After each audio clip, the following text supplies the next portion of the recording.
Umilang, Dada Victorina! Umilang kayo! Sumasayang lamang ang barkos sa mababang na pulit! Umilang kayo! Ito na yata ang ating kasawian!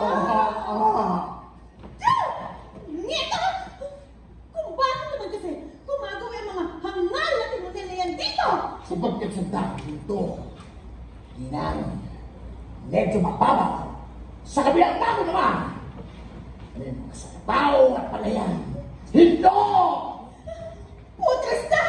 Napakabagal naman tumakbo ng barkong ito! Kung bakit naman kasi nagkalat ang mga basura ng mga Indio dito? Mga labandera! Mga naliligo! Pwede!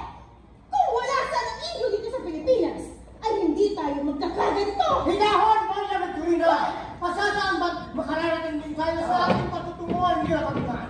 Ang diferensya ay nasa lawa. Padre Salvi, wala namang maayos na lawa dito sa lupain ng mga Indio, hindi ba? Hindi ba maaaring ituwid ang palikuligong ilog na ito?